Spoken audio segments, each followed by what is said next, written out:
મિત્રો અત્યારે ગુજરાતમાં જ્યારે વરસાદી માહોલ સર્જાયો છે ત્યારે સમગ્ર ગુજરાતમાં લો ક્લાઉડ ફોર્મેશન સર્જાયું છે। ભેજનું પ્રમાણ જોરદાર જોવા મળી રહ્યું છે। સાથે સાથે મોડી રાત્રે વહેલી સવારે પવનનું પ્રમાણ વધારે જોવા મળી રહ્યું છે, પરંતુ બપોર દરમિયાન બફારાનો ચોક્કસથી અહેસાસ થઈ રહ્યો છે, કારણ કે વાદળછાયા વાતાવરણની વચ્ચે ભેજનું પ્રમાણ પણ જોરદાર છે, જેના લીધે તેને બફારાનો અહેસાસ હજુ પણ થશે। મહત્વનું છે કે અત્યારે જે સાયક્લોનિક સિસ્ટમ સક્રિય થયું છે તેના લીધે તેને રાજસ્થાન અને ગુજરાતને વ્યાપક વરસાદ મળી રહ્યો છે અને સાર્વત્રિક વરસાદ પણ મળી રહ્યો છે। મહત્વનું છે કે અત્યારે સારામાં સારા વરસાદના એંધાણને લીધે ગુજરાતની નદીઓના જળસ્તરમાં વધારો થયો છે। ડેમોમાં પણ જોરદાર પાણીની આવક થઈ ગઈ છે અને ડેમોના દરવાજા ખોલવા પડે તેટલી પાણીની આવક થઈ છે, જે એક આનંદના અને ખુશીના સમાચાર કહી શકાય છે। સાથે સાથે સાર્વત્રિક વરસાદના માહોલ વચ્ચે ખેડૂતોમાં એક ખુશીનો માહોલ પણ જોવા મળી રહ્યો છે। મહત્વનું છે કે મિત્રો આજે તારીખ 18 તારીખ છે, તો આજે 18 તારીખથી જ આ જે વરસાદ છે તેની તીવ્રતામાં નોંધપાત્ર વધારો થવાનો છે। આજ રોજ 18 ઓગસ્ટના રોજ દક્ષિણ ગુજરાતમાં ભારેથી અતિ ભારે વરસાદ સમગ્ર દક્ષિણ ગુજરાતને ગણીને ચાલવો। મધ્ય ગુજરાતના દક્ષિણી પટ્ટા જેમાં વડોદરા, ભરૂચ, છોટાઉદેપુર અને નર્મદાના અનેક જિલ્લામાં વરસાદની શક્યતા વધુ લાગી રહી છે।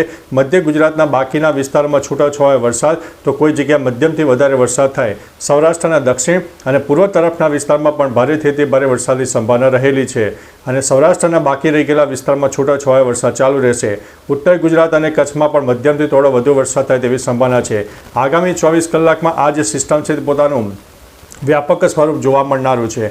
મહત્વનું છે કે મિત્રો આ જે સિસ્ટમ છે એ આપણને 21થી લઈને 23 તારીખ સુધીમાં તેની અસર વધારે જોવા મળશે અને ત્યારબાદ આ સિસ્ટમ છે થોડી નબળી પડે તેવી સંભાવના છે। એટલે મિત્રો મહત્વનું છે કે અત્યારે જ્યારે ગુજરાતમાં સાર્વત્રિક વરસાદનો માહોલ સર્જાયો છે ત્યારે હવે ગુજરાતમાં આપણને 22-23 ઓગસ્ટ સુધી અવિરતપણે અને એક સાર્વત્રિક વરસાદ મળે તેવી સંભાવના છે। મહત્વનું છે કે આ બંગાળની ખાડીની સિસ્ટમ છે અને આ સિસ્ટમ થોડી લાંબા ગાળાની સિસ્ટમ હતી અને આ સિસ્ટમને કારણે આપણને વરસાદ ચોક્કસથી મળવાનો છે। બીજી તરફ મિત્રો આ જે સિસ્ટમમાં સક્રિય થઈ છે તેની અસર આપણને 28-29 ઓગસ્ટ સુધી જોવા મળશે, પરંતુ 23 ઓગસ્ટ બાદ આ સિસ્ટમ થોડી નબળી પડે અને છૂટાછવાયા વરસાદ આપણને 30 ઓગસ્ટ સુધી જોવા મળે તેવી સંભાવના છે।